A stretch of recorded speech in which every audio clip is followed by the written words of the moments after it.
Sumabog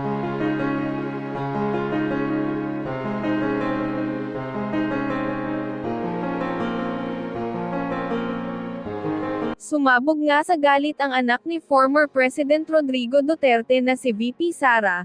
Ito nga ay matapos nitong mapanood ang ginawa ng ilang mambabatas sa kanyang ama na tila pinagtulong-tulungan sa naganap na Senate hearing. Subalit aminado naman si VP Sara na proud pa rin siya sa kanyang ama matapos nitong lumaban at panindigan ang sa alam niya ay tama. Publiko na din nga daw ang nagsabi na malaki ang naging pagbabago ng Pilipinas noong ang ama nito ang presidente. Narito panoorin kung paano pinaglaban ni FPRRD ang kanyang sarili laban sa paratang ng ilang mambabatas. Itong mga kaibigan niyo po rito, gusto na po kayong iparelax po sa President. Ito na kasi yung forum na maybe binigyan ako ng panahon ng Panginoong Diyos na makarating dito. And I could talk publicly. Alam naman lahat ng mayors yan. Kulang talaga ang suporta. Ang pulis ko, hanggang sweldo lang yan. May pag-utos, walang gasolina, walang pang-follow up. Mr. President, Mr. Chairman, I think it's majority of the members of this committee. Senator Robinson Padilla, Senator Bongo, Yes, okay. Yes, I yours understand. truly, I and understand. Even Senator Villanueva. I would like to excuse the President Yes, okay. from We this hearing. suspend so that the President can... Ayaw give his ko hearing. kasi there are so many questions that would be left unanswered. We suspend our hearing. So, we thank the remaining resource persons or witnesses. So, whose turn? Senator? Mr. Chairman, just a quick manifestation. Sige, go ahead. Senator Bato. May I move that Colonel Grijaldo be recommended to the Mother Committee to be under witness protection program because he might be very vulnerable to counter attacks from this congressman na sinabi niya. So baka pwede lang Mr. Chairman. Sige, we will have to study well the situation of Colonel Grijaldo. So we will refer it. We'll communicate with the Mother Committee. Active service pa po kayo, right, sir? Yes, sir. How many more years? I still have 4 years, sir. Okay, sige. Pag-isipan natin yan how an active police officer will be under WPP. But siguro you're not after the physical protection, but you're after some benefits, some other benefits like immunity. From so? Okay, I understand. Because I think the committee can grant that Yes, I understand. immunity. Okay, we will- Immunity clause. Pwede, Comsec, can you help us bring this to the attention of the Blue Ribbon chairperson? The COMSEC is nodding Yes, his they head, will Mr. bring it to the Chairman. attention of the chairperson. Okay, so last 13 minutes, Senator Padilla. Opo, maraming salamat po, Ginoong Pangulo. And one reason bakit kailangan natin we did not prepare dinner for anybody. Okay, pasensya na kayo. Opo, sa katunayan po, Chairman, wala na rin po talaga akong tanong kay dating Pangulong Rodrigo Roa Duterte dahil nasagot naman po niya lahat ang mga katanungan sa kanya at naging malinaw po talaga ang kanyang posisyon. At plano ko po talaga sana, Ginoong Pangulo, na sa susunod na lang ako magtanong, pero bigla niyong binanggit kanina, nagulat ako kasi yung nandito, ang tingin ko, lahat general. Tapos binanggit nyo si Ma'am Muking. Hindi ko man po talaga alam ang tunay na pangalan ni Ma'am Muking. Kilala ko lang siya as si Muking. Kaya nung binanggit nyo na nandito si Ma'am Muking, nagulat ako bakit nandun siya sa mga general. Pwede po ba ako magtanong, Ginoong Pangulo, kay Ma'am Muking, bakit po kayo nandyan? Good evening po, Mr. Chair, at the rest po ng mga senators and other resource speakers. Nadawit po yung pangalan ko, Mr. Chair, dahil doon sa naging affidavit po ni Colonel Rowena Garma. Na ano po? Na Sabi niya po doon sa first affidavit na parang tumawag daw po ako sa kanya to ask for the number of Colonel Leonardo. And doon din po sa kanyang supplemental affidavit, sinabi niya po na meron daw po siyang kinukuha sa akin na pera as support daw po para sa kapulisan. Ito po yung binabanggit kanina ni dating Pangulong Rodrigo Roa Duterte na kayo po ang nagbibigay ng panggasolina? Parang ganun po. Actually, Mr. Chair, hindi naman po ako directly kasi hindi naman po ako disbursing officer po. Opo, ng ano office. po ba ang function ninyo? Kasi ang alam ko po, kilala ko po kayo si Ma'am Muking na lahat po ng hiningan ko ng tulong sa pagpapa-ospital. Kayo po ang tinatawagan ko. Yes, Mr. Chair. To be clarified, Mr. Chair, saang functions po ang ginatanong ninyo sa akin sa City Mayor's Office po ba or sa Office of the President? Nagkakilala po tayo sa Office of the President na, pero doon po, sa panahon na yon, alam nyo naman po, lahat ng hiningi ko sa inyo may kinalaman sa ilalabas sa ospital. Yes po, Mr. Chair. Isa po yan sa functions namin po sa Office of the President. Opo, kaya po ako naguguluhan. Paano po kayo napunta dito? Napagbintangan po kayo? Na ganun po ba? Yes, Mr. Chair. Ay parang malabo naman po yata dahil ako na po mismo, Chairman, Ginoong Pangulo, kilala ko po si Ma'am Muking na personal. Now, buong pagkakakilala ko po, wala po akong ginawa kundi humingi sa inyo ng tulong. Ilabas niyo po sa ospital ito, baka pwede niyo pong bigyan ng ICE ito, mga lahat po ng ganun. Medyo naguguluhan lang po ako at hindi po yata ako naniniwala na involved po kayo dito. Yun na nga po, Mr. Chair. It is an opportunity po na patawag din po ako dito at para lang din po malaman po ng karamihan na ang trabaho ko po sa Office of the President is purely administrative matters po and clerical works. At the same time po, mechanical jobs po, Mr. Chair.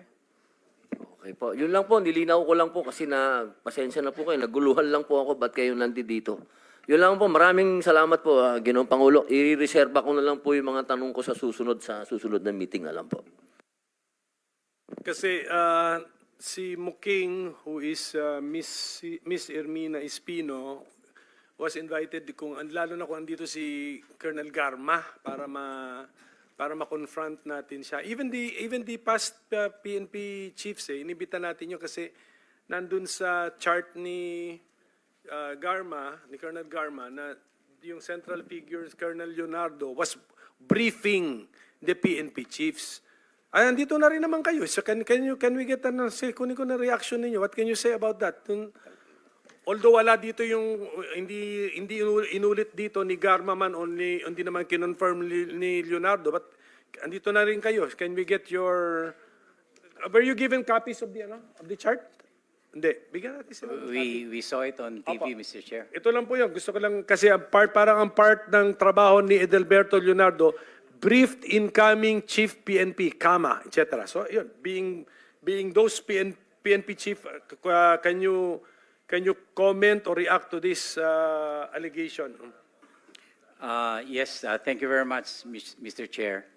I became the officer in charge of the PNP starting October 14 up to January 19. On January 20, I was appointed as full-time chief PNP. Of course, I would not deny that I know Colonel Garma, Colonel Leonardo, being assigned in Davao and being a resident of Davao. And I had my high school and law school in Davao. But we cannot imagine them putting the chief PNP into the graph. I mean, a 4-star or even a 3-star general taking orders from a lieutenant colonel. Hindi naman order, sir, but a briefing on the drug situation. Not even, Okay, because so, we rely extensively on the knowledge that the PNP has. We have a specific directorate taking care of that, which is the Directorate for Intelligence. So why depend on Leonardo? He doesn't have any control over all the units of the PNP nationwide. So no, Mr. Chair, we deny that we are included and that that graph or whatever drawing that he presented is not true. You were never briefed by Leonardo on the drug situation when you were incoming or when you were incumbent PNP chief. He cannot Yeah. afford to brief me, Mr. Okay. Chair. Because I'm more what- knowledgeable than him. Okay. So how about the others po? Ganun ba? Your Honor, Sinas. just like General Gamboa, I have no briefing before I became the Chief PNP. We get our instructions from the President because the President is regularly conducting a monthly meeting with us, sir. And he relayed the instructions through our SILG, sir. So we followed the flow of communication, sir. Thank you, sir. Thank you, General Sinas. General Danao, sir. Okay. Ganun. Yes, sir. I became the officer in charge from May 2022 only, sir. So 3 months. It's election time. And when I became MPD director, regional director of 4A and NCR, never did we get any instruction, or why should I get also a instruction from a lieutenant colonel?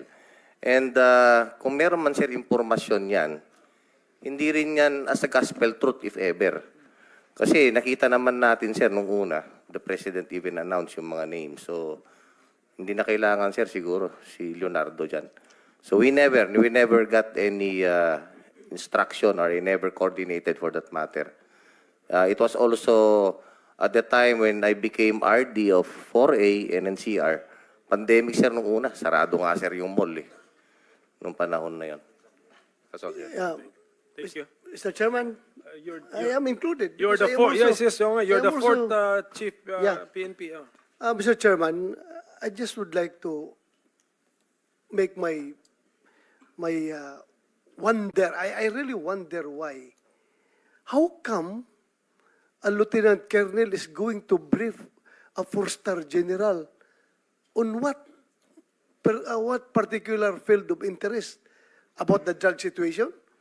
If I need a briefing about the drug situation of the country, I ask the General Aquino. He is the PDEA Director General. I ask the Director for Intelligence because alam niya yung pangyayari sa Pilipinas. Or I may ask General Ferro, my anti-illegal, my drug enforcement unit chief. Why do I have to get a briefing from a lieutenant colonel coming from a region assigned to sa Region 11? So I don't see, I cannot, wala akong maisip na dahilan bakit ako magpapabrief dyan sa isang, at that time, he was still major ata, hindi pa lieutenant colonel. Lieutenant colonel naman, nung ako nag-chief PNP, never, even a single instance na nag-report yan sa opisina ko, either Leonardo or Garma, they never reported to me. They never report to me. Walang, hindi na kahit isang instance man lang na nag-report sa akin yan. Much more, yung pagbibriefing sa akin. Who are they to brief me? I am the chief PNP. Baka sabihan ko pa siya, you sit down, I will brief you. Mr. Chairman, that's all. Thank you. Thank you. Mr. Chair. Yes, Senator Villanueva, yes. Hindi, si Muking, tama ba yung pagkarinig ko kay Presidente that sometimes namimigay ka ng pera? Kung totoo yun, anong konteksto nun? Actually, Mr. Chair, hindi po ganun ka-elaborated yung sinabi po ni former President. Na-mention ko po kanina, Mr. Chair, na hindi po ako ang disbursing officer. So, ang sinasabi niya pong support, Mr. Chair, is yun pong office supplies, office equipments, and yun pong gasoline po na binibigay namin sa mga precinct commanders po in every precinct po sa Davao City. So cash na yun? No po, Mr. No? No cash po, Mr. In a form of... voucher, mga ganon? Yes, meron po kaming tinatawag na gas slip po, Mr. Chair, yung parang PO slip. Yun po yung kinukuha ng mga police in charge doon sa naka-designate din po na personnel at hindi po directly from me, Mr. Chair. So can you tell us ano yung mga nahawakan mo ng posisyon sa gobyerno from the LGU of Davao up to kung sa national man? I entered the city government of Davao in 2001. I was appointed as Community Affairs Officer 1 up to Community Affairs Officer 3.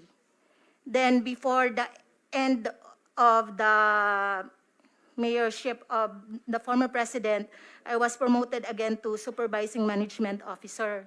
And by that time, Mr. Chair, I was seconded to the Office of the President last 2016.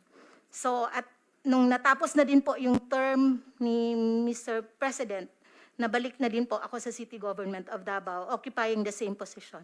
So all the while, LGU employee ka pala. Yes, Mr. Chair. Thank you for that. Senator Villanueva? Just that one follow-up question. When you were giving this what's that gas? Gas slip. Oh, what was your position then in the palace? And not in, I may clarify, Opo. Mr. Chair. Sige po. Hindi- Sorry for my innocence. I'm just a little bit confused. Yung you were na-mention- you were part of PMS ba or PNP or No, Mr. what? Chair. Sige, please. 2016 po, as I had mentioned earlier, I was seconded po. So, naging Assistant Secretary po ako ng Office of the President. Okay, you're From an ASEC. 26, yeah, Okay. from 2016 to 2021. And was promoted again to Undersecretary in 2022 before the end of his term. So ASEC naging USEC. National government employee ka. Yes, Yes. as I had mentioned earlier, Mr. Chair, I was seconded po. Hindi, seconded. Ibig sabihin seconded. Don't you remain an employee of can't- your mother agency? You keep the original position, Mr. Chair, but the moment you will be seconded to the different office, you will keep the position of the new office, of the adopted office. Sino nagpasweldo sa'yo? Sige, para lang masimplify. Office of the President po, Mr. So Chair. gano'n. Tapos, pagbalik mo na lang sa LGU, parang yung seniority mo doon tuloy-tuloy. Tama? Ganun ba yan? Nabalik po ako sa dati ko pong position, which is the Supervising Administrative Officer. Oo nga. Pero counted yung 6 years mo na as if Plantilla po, permanent position po. sige. Anyway, Yeah, Mr. President. research na lang Yes, namin Mr. yan. Oo, Chairman, sige po. I will no longer belabor the point. I was just trying to understand clearly from the allegations being hurled against her, Mr. Chairman, but I will just pursue it next time. Mr. Chairman, considering that we have the ES here, the Internal Affairs Service, I would just like to point out, Mr. Chairman, that this representation had been emphasizing the importance of accessibility and enhancing the accessibility of our kababayans to the PNP Internal Affairs Service. And I was looking at the reports here. Nakalagay po dito that based on EAS 2023 annual report, 1,777 out of 1,844 police stations, or 96%, have established EAS desks. This is the correct figure, sir. And as of May 2023, there were 4,098 trained EAS desk personnel. Is that the correct statement? Actually, Mr. Senator, ano na po Dated- yan? Noon pa to. No pa po yan. As of now, that ESDS it has been discontinued because we don't have enough personnel to man all of those desks, So, Mr. Chair. so yun ho yung problema doon. So who are manning such desks now, Your Honor? Mr. Chair, if there are personnel available, that these are more in the urban areas, in the suburban and rural areas, we don't have enough personnel. So in the urban areas, we do have a few remaining, but majority. So to date po, sir, I'm sorry, to date, how many EAS desks po in public spaces have been established or operating for that I matter? will get the exact figure, Sige, Mr. Chair. kahit next time na lang. And one last thing, Mr. Chairman, no, nakita ko lang kasi and I cannot just ignore the fact that the EAS reported a 100% case resolution rate in 2022, attributing the same to the implementation of the Case Management Information System, which has revolutionized the way internal investigations are conducted. Mr. Chairman, while this is a commendable feat, I wanted to know sana, Mr. Chairman, what does the term case resolution mean? Suspension of officers po ba? O cases have been filed against erring officers? From the IAS resolution po ba, may mga actions that are implemented or taken against erring officers? Ano yung reparations na I suppose were made to the relatives of the victims, if any, Mr. Chair? Please. Mr. Chair, the 100% case resolution refers to the timeline within which all of the administrative cases should be resolved. Dahil po ito ay summary So hearing. target yun, no? Targets po yun. Ano? So within a certain period or within a certain timeline, we should be resolving all of these cases from the start up to the end, which is the time when we render a resolution for elevation to the Chief PNP. Because our decisions in IAS is only recommendatory, Mr. Chair. Sir, one last po. If has there been any instance where a police was found guilty by the court but the IAS found differently in its internal investigation, or vice versa? I can recall, but this will be more anecdotal because I don't have the files with me, Mr. Okay Chair. lang po. But we do have cases where, in fact, it's the other way around. We have exonerated them, but the court found them guilty. Okay. So, Thank you, we have Mr. those Chairman. situations, Mr. Chair. Thank you for that clarification. Thank you, Mr. Chair. Colonel Grijaldo, kayo ba'y nag-oath kanina? Yes, Nag-oath sir. kayo kanina sa Yes, start? sir. Opo, sir. Kasi itong sabi ni Congressman Abante, there's no truth to your accusations daw. Anyway, so I'm sure ready ka naman sigurong panindigan yung sinabi mo. Ha? Yes, sir. I will, sir. Sige. Okay, Saka Mr. Chairman, si Colonel Espinido nandito rin. Baka pwede rin natin siyang tanungin kung may experience din siyang ganun. siguro naman, Colonel Espinido, gusto mo sagutin yung tanong? Kasi I'm sure kung meron ka sigurong ganun, Sasabihin. i-volunteer mo You na will also information. volunteer. Kayo ba'y na-pressure na kung ano man yung sinabi mo sa Quadcom, itinuro ba sa iyo yun, na yun ang sabihin mo? O wala? Wala, sir. Wala naman, Hindi, sir, ano? hindi. Personal ko, sir. Personal knowledge yan.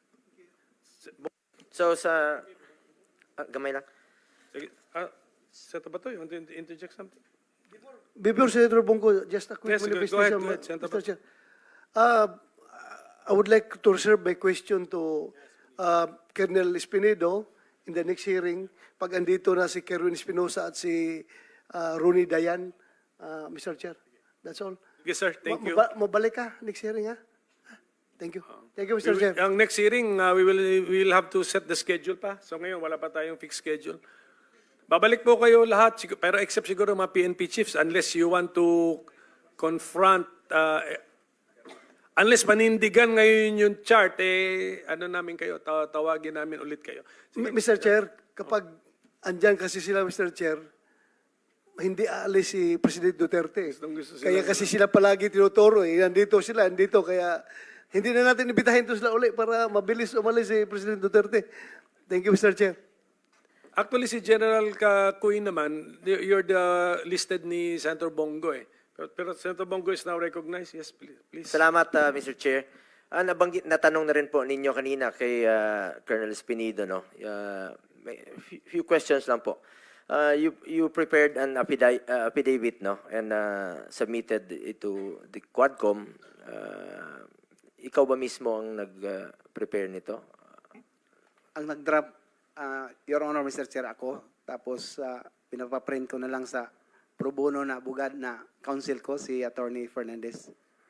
At nabanggit mo sa affidavit mo na ang Pogo money po ang ginagamit sa war on drugs. Tama ba ito? According to late Mayor Navarro, Your Honor, Mr. Chair. But personal knowledge, I have... So hearsay po ito. Hearsay. Yes, Ah, Mr. Chair. Kailan at hindi pa uso yung Pogo nung panahon yun, hindi pa nga natin alam yun eh. Hindi natin narinig. At kailan at anong taon ito nangyari, Colonel Espinido? For me, Your Honor, Mr. Chair, I've heard the Pogo, 2007 pa siguro nga may illegal gambling na, no? Pero sa what I've said, mention ni late Mayor Navarro, right after na kung matandaan mo, Mr. Chair, Your Honor, na nagtawag ka na cleared na si Navarro kasi nagpunta siya sa inyo na parang nagsasabi siya na hinanap ko siya, target ko siya, when in fact ako ang chief of police at the time sa Uzamis. Wala akong pakialam sa Clarin, so focus ako sa Uzamis. But then, dumating din yung punto na parang nagpakialam ako sa ibang lugar na hindi naman totoo. So, ang pagpunta niya doon sa office ko, kausapin ako na inutusan mo raw na para maklear talaga siya, hindi na siya matakot sa akin, na since isa din, Your Honor, Mr. Chair, na tawagan ko naman lang, sabihan ko naman lang siya na ikaw kasali, tinakot ba? So, mag-clear siya para magkausap kami na welcome man siya magpunta sa Uzamis, wala man siyang problema din. So, yun ang pag-usap namin at the time. So, base sa, matagal na yun, ano? Base sa assessment mo, okay na siya, cleared na siya. Yun ang nag-usap kayo. Hindi ko rin alam, Your Honor, Mr. Chair, kasi wala man akong list na paano din i-cleared siya kung sakali nasali din siya. So, ang katanungan natin dito is sa recollection mo, sa maalala mo, no? Yung sinabi mo, tinawagan kita to clear dito kay Mayor Navarro. Hindi ko na maalala, mga leader din natin yun doon sa Mindanao. Ang tanong ko lang naman sa iyo, bakit kailangan siyang magpa-clear sa iyo nung panahong yon? Yun din ang naano ko, Your Honor, Mr. Chair, kasama ko nga yung deputy ko, na bakit magpunta siya para sabihin hindi siya matakot sa akin kasi ang pag-alam niya, isali ko siya sa list daw. Yon ang pag-intindi ko na magpunta siya. Kaya pinapunta siya from your end na hindi ako kasali sa watch list. Kaya nga recommended ako sa inyo sir, na tumawag si Senator si Sir Bongo sa inyo para to prove na wala akong kasali sa list. So, ibig sabihin, kiniklear niya yung sarili niya sa iyo at wala siyang dapat ikatakot. Yes, Your Tama Honor, ba? Mr. Chair. Anyway, yung nakalagay kasi doon sa affidavit mo, no, nung mga nakaraan na nabanggit po yung pangalan ko. Na-mention mo eh. Yes. May nagtanong sa iyo doon. Kaya gusto ko lang po i-klaro. Narinig mo naman po kanina. Wala naman tayong partisipasyon dyan sa war on drugs.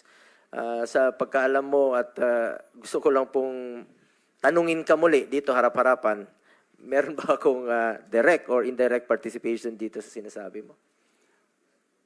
Nung magsalita ako sa Quad Committee, Your Honor, Mr. Chair, sinabi ko na yon na personal knowledge wala ako. Yun lang ang statement doon sa affidavit na ganun lang ang narinig ko. But personal knowledge to you kung ano ang sitwasyon na ikaw about for that matter sa Quadcom na pinag-usapan, wala akong personal knowledge sa inyo, Mr. Chair, Your Honor. Yun lang gusto ko lang maklaro. So purely hearsay yung sinasabi mo. Sa narinig mo lang. Yes, Mr. Chair, Your Honor. Yun lang po. Gusto ko lang iklaro. Kasi medyo iba yung narinig natin doon. Nabanggit mo na ngayon na wala kang personal knowledge. Yes or no? Yes, Mr. Chair, Your Honor. Stated sa affidavit ko dun at yung natandaan ko na true kay late Mayor Navarro. Pero sa inyo, as I've said, personal knowledge, Your Honor, wala. Okay. Salamat. Sa IAS, no? Sa kay bagong IAS natin. Dito pa ba? Si Attorney Dulay, dati po siyang USEC, no? From alam niyo nung mga unang taon ng pamumuno ni dating Pangulong Duterte, galit na galit siya dito sa Ninja Cups. Dahil armado po ito, bagamat dinoble na natin yung sweldo ng mga pulis noong 2018, effective 2018, para magtrabaho talaga sila. Nandiyan dyan pa rin yung mga tinatawag na Ninja Cops. Ano na hubang status sa mga kaso nila? Ilan na hubang naparusahan? Dahil maalala ko noon, naging usapan yan dito sa Senado. Nagkaroon po ng hearing for ilang linggo po, no? Or buwan. Umabot po ng buwan ang hearing yan dito sa Senado. At kung matatandaan natin, naimbestigahan ito sa Senado. Naimbestigahan po ito sa Senado noong 2019 kasi ito nga yung rason na galit si PRRD sa Ninja Cops. Dinoble na niya ang sweldo, nagloloko pa rin, pumapatay. Deadly po itong mga Ninja Cops. Involved po sa sindikato, involved po sa droga. Sabi nga ni Pangulong Duterte noon, wala siyang inutos pumatay ng inosente. Galit siya at gusto niyang, sinabi niya kanina, wala siyang inutos pumatay ng inosente, galit siya at ang gusto niyang tugisin ay ang itong mga Ninja Cops na ito. Kaya ako tinatanong ito dahil kumakalat po sa SOCMED, sa social media, ang splice video where I was quoted that I said a reward system on war on drugs. Hindi po war on drugs yun. Kung papanoorin niyo po ang full video, hindi ko po tinutukoy ang reward system sa war on drugs dito. Tungkol yan sa pagtugi sa Ninja Cops. It was after a Senate investigation on Ninja Cops wherein the Senate and PRRD were reconciling the list of alleged Ninja Cops. Yun ang tinutukoy ko doon. I was merely quoting the former president in his desire to arrest and put an end to these Ninja Cops since I was asked by the media kung anong sinasabi po ni PRD noon. Lahat naman ng media, paglabas ko rito, anong sinabi ni Pangulong Duterte at sinasabi ko naman, I am not authorized to speak in his behalf. No? Hindi ko naman pwedeng sagutin yan dahil senador na po ako noong 2019. At patuloy pa rin sila nagtatanong, kaya na-quote ko lang po si dating Pangulong Duterte. Ang usapin po ang tinutukoy sa interview sa akin noong 2019 ay ang pagtugis po ng mga Ninja Cops na nang-abuso sa kanilang kapangyarihan, pumapatay at nakikipagsabuatan sa mga drug lords. Yun po ang tinutukoy ko sa interview based sa binanggit ni Pangulong Rodrigo Duterte noon. Tinatakot niya po ang Ninja Cops at kung pakikinggan niyo po muli ang sinabi niya at sinabi ko, inulit ko lang po yung tinanong sa akin ng media sa Senado. Hindi po ito tungkol at wala po itong kinalaman sa walang basihang paratang ngayon na di umano'y reward system kapalit ang buhay ng sinuman noong panahon ng war on drugs ng Duterte administration.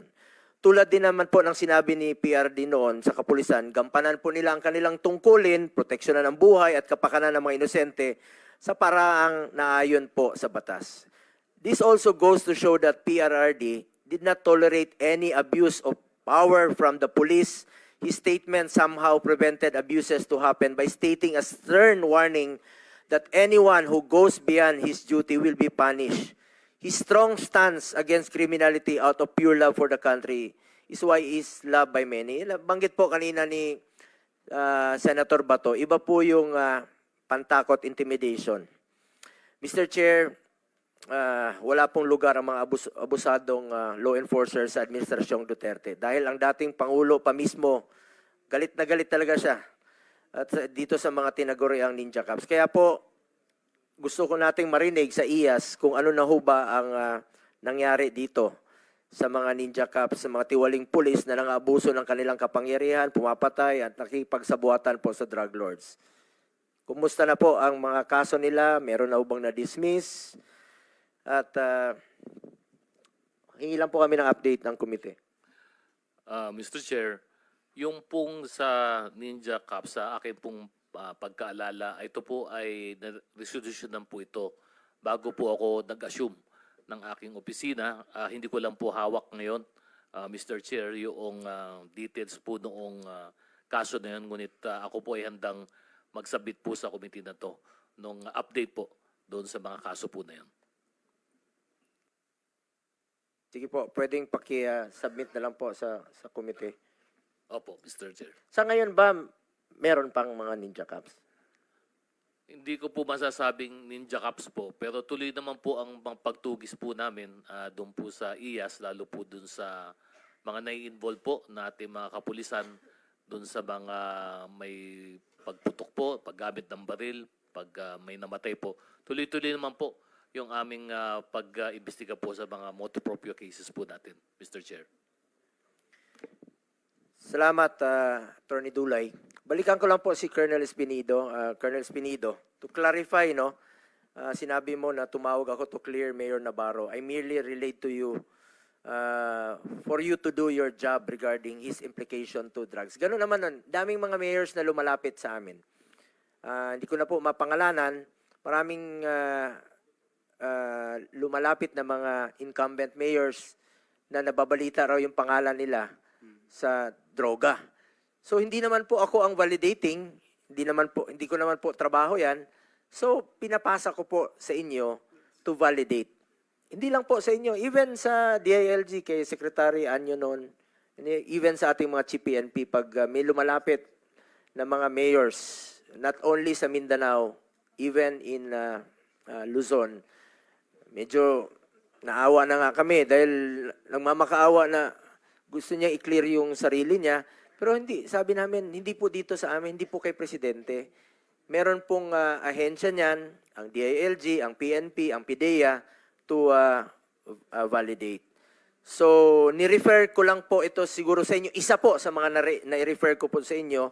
I did not tell you to clear him. Wala naman po akong alam o mandato o katungkulan dyan sa pag-clear. Kayo pong nakakaalam, trabaho nyo po yan bilang police dun sa area ninyo. Tama ba, Colonel Espinido? Yes, Your Honor, Mr. Chair. That's why I understand for that reason, pinapaintindi ko siya nang pumunta siya sa akin na ganun, wala akong alam kasi dito lang ako sa Uzamis at saka hindi ko din papil yung magsali sa kung ano ang validation sa watch list. So talagang inano ko sa kanya, hindi ko kasali or alam kung ano ang record mo, Mayor. Pero ang sa kanya to clarify also na baka may intention ako or may alam ako sa pangalan niya. So that's only the way na ang pag-usap namin, Your Honor, Mr. Chair. So, klaro po. At kung wala kang personal knowledge tungkol sa akin, dun sa affidavit mo, bakit mo sinama yung pangalan ko at bakit nasingit yung pangalan ko? May pumilit ba sa'yo? Remember, you are under oath po, no?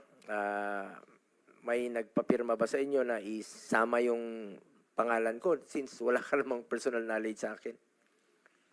That's why ang personal knowledge, Your Honor, yung tanungin ako, nagsabi ako na wala akong personal knowledge sa inyo about sa, for that matter, no, na masabi natin na napag-usapan.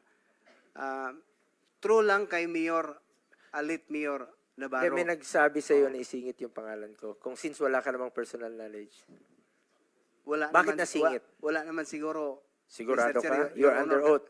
Kasi sa affidavit, although marami-rami yon ang paragraph. Meron bang nagpahabol sa iyo na isingit yung pangalan ko? Yes or no lang naman? Wala naman, Your Honor, Mr. Chair. Sigurado ka? Yes. Yun talaga ang ginawa mo na affidavit, original affidavit? Yun naman ang original sa akin na, Your Honor, Mr. Chair, yung ginawa ko. Kasi nagpunta ako doon para pag-testify, nagawa na ako ng affidavit ko. Pero wala kang personal knowledge naman tungkol sa akin. I attest to that, Your Honor, kasi number one, kilala kita.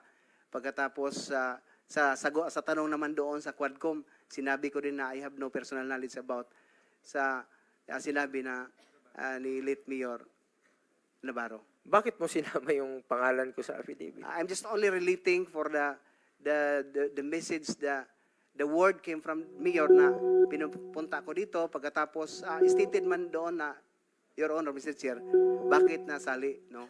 Nag-explain siya na pinapunta ko ni Sir Bong para maklear ang pangalan ko. In fact, mayroon nga, ako ngayon, ang dala ko ngayon yung sa Lasto.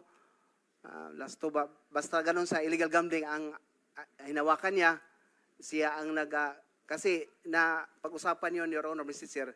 Kasi ako lang ang hipi ng Miss Oak na hindi tumatanggap ng yung sa yung sa gambling, no, yung may monthly na ibinigay. So, nagtanong siya bakit hindi ako magtanggap. Alam mo naman yun ang binigay ngayon. Hindi ko lang ano yun na nalasto. Basta parang inano na ngayon, Your Honor, Mr. Chair. So, yun ang pag-usapan na ang pakay niya, di na ma-inform ako na pinahintulutan naman, legal naman yung sa gambling na ibinigay sa mga polis.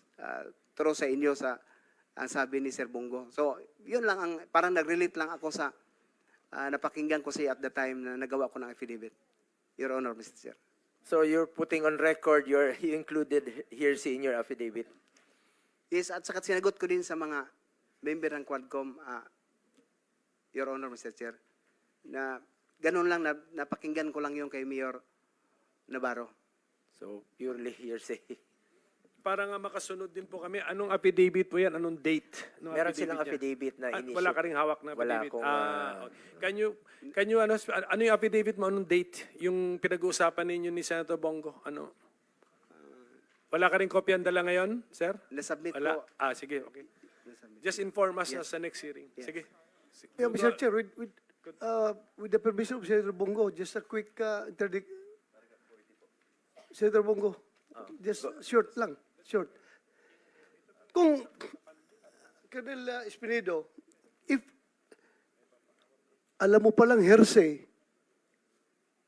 pulis ka, di ba? Pulis ka, wala kang personal knowledge. Alam mo naman yan eh. Now, kung wala kang personal knowledge, dapat hindi mo sasabihin. Anong motive mo? Bakit sinama mo doon sa pinabit mo ang pangalan ni Senator Bongo?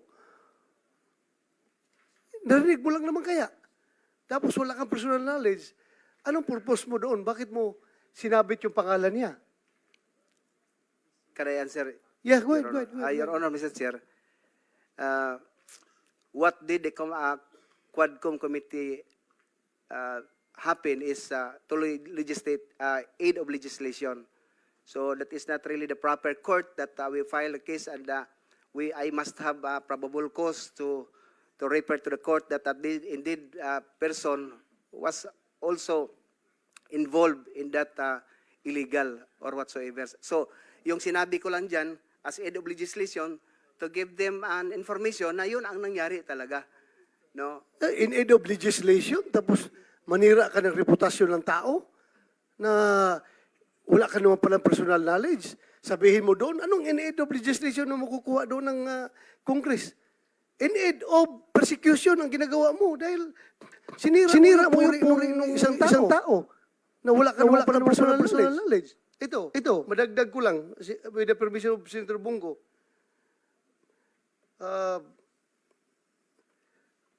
2:34 ng oras doon sa Quadcom hearing, sinabi mo, a third hearing, Senator De La Rosa and Senator Bongo called him to clear David Navarro of Clarin, Misamis Occidental, who was then included in the drug list.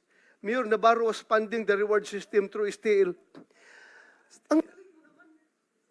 Dalawa kami, tatawag sa'yo na i-clear namin yung si Navarro.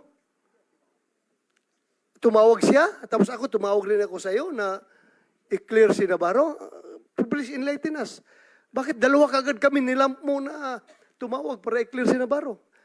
Ang hirap intindihin. Bakit nagkasabay pa kami tumawag? Hindi na magsabay, Sir, Your Honor, Mr. Chair. Sa totoo lang, tumawag ka sa akin. No, una si Sir Bong, nagsabi na wag mo nang galawin si Mayor Navarro kasi wala na siya, cleared na siya. Pagkatapos, nagsasabi naman akong totoo, Your Honor, Mr. Chair. At saka pangalawa, ikaw hindi ko na. sinasabi na nagsinungaling ka. Hindi ko, ang motive lang tinatanong ko. Hindi ko sinasabi na nagsinungaling ka. I may not remember that instance na tumawag ako sa'yo. Kung ikaw, vividly remembered mo, ako, hindi ko ma-remember. Pero nagtataka lang ako kasi kung cleared si si Navarro, sinabi ni Bongo, sinabi ko, hindi ko talaga but anyway, I will tanungin lang kita sa next hearing pag andyan na si Kerwin Espinosa at si Ronnie Dayan. Thank you, Senator Bongo, for allowing me to interject. Salamat, Senator Bato. Senator Go, are you about to wind up? You have Sir, 1 minute to go. Okay lang? Perjurious kasi yung sinabi niya sa affidavit. You are claiming a fact, but you admitted you have no personal knowledge. Eh, wala namang nakalagay dito na hearsay, meaning you lied in your affidavit, Colonel Espinido. So last, no? Sir, before you leave, anong affidavit ba to? Iba yung pinakita sa akin ng council. It's about funding. Ito naman, it's about Navarro, Mayor Navarro. Ibang topic. Related po siya, related. So we're talking about one and the same affidavit. Sige po, okay po. Sige Salamat. Anyway, sa DOH, no, napaka-importante po nitong mga rehab centers natin. Nabanggit po kanina ni Senator Cynthia Villar na yung pinatayong rehab center sa Las Piñas. May pinatayo po si dating Pangulong Duterte sa Nueva Ecija, sa Bukidnon. Sayang naman po ito. Gusto nating magamit sana ito ng mga gustong magbagong buhay. Ako naman, respeto natin ng human rights. Gusto natin na mabigyan po sila ng pagkakataon na magbagong buhay kasi addicted sila eh. Napasok sila dyan at tulungan po natin sila. As chairman sa Committee on Health, napaka-importante po ito sa akin. Kaya lang nagiging problema yung commitment order. In aid of legislation, sana po'y mapag-aralan natin ito. Yung iba dyan nagsusurrender dahil sobrang tagal ng commitment order, too tedious po. Sobrang hirap silang makakuha ng commitment order. So, kumusta po? Halimbawa, itong sa Las Piñas na tumulong po si Senator Cynthia Villar na mapatayo. First few months of Duterte administration pa po ito pinatayo, itong rehabilitation center. Okay, good evening po, Mr. Chair and Your Honors. Okay, specific po for Las Piñas TRC, nung tinayo po to, we started our operations for Las Piñas Rehab Center ng around December of 2019.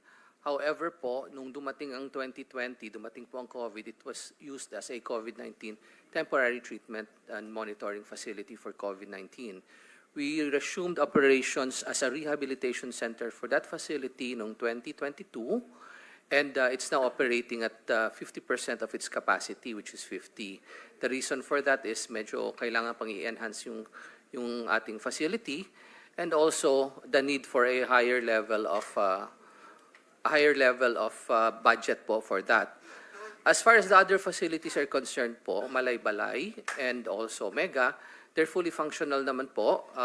Siguro sa Mega TRC, which is in Nueva Ecija, medyo naparami lang talaga natin ang capacity niya. But it's fully functional, same with Malaybalay TRC. Now on the aspect, yes sir. Meron na ho nag-graduate sa mga... Yes po. Ilan na ho? Hindi ko po alam ang numbers, but I can submit it to the Please, committee. writing na lang, pakisubmit na lang po sa committee. Yes po. And Thank you, Senator. One more po. Doc, sige. Oo.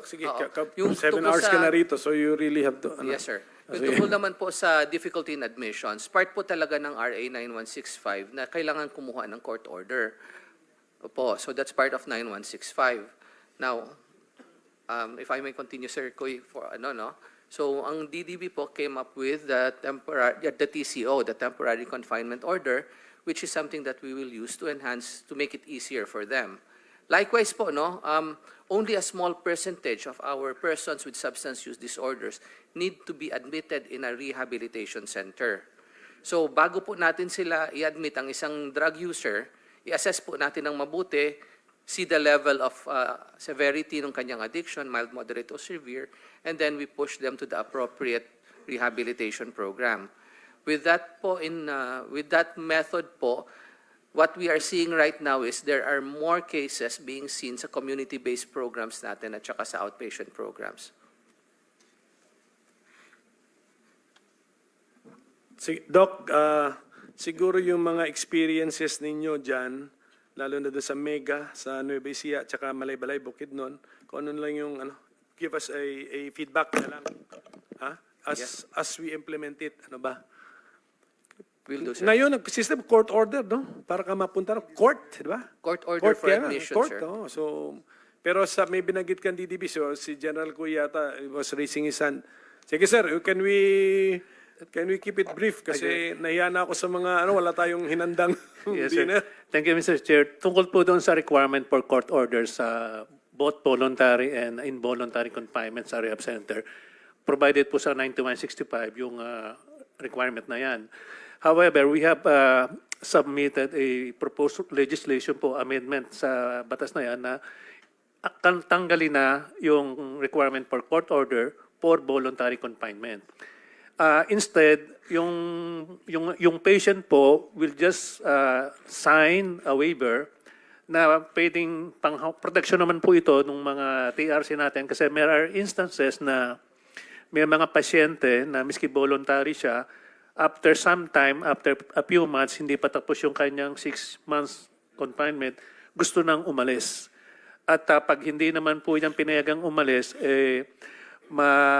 arbitrary detention naman po yung rehab center natin. So it's a form of a protection also. So, thank you, Mr. Chair. So thank you for enlightening us. So, pero anyway, ladies and gentlemen, lady and gentlemen, so general thanks na lang to all of you, and general thank you message to all of you for attending our first hearing. Definitely may susunod pa po ito. And COMSEC, let's invite na this time mga incumbent PDEA, incumbent DDB, incumbent PNP, high-ranking officers and officials. So, with that, maraming salamat sa inyo lahat. And Bong, no objection tayo. We suspend our first hearing of the subcommittee of the Blue Ribbon investigating the Philippine War on illegal drugs. Magandang gabi po sa inyo lahat.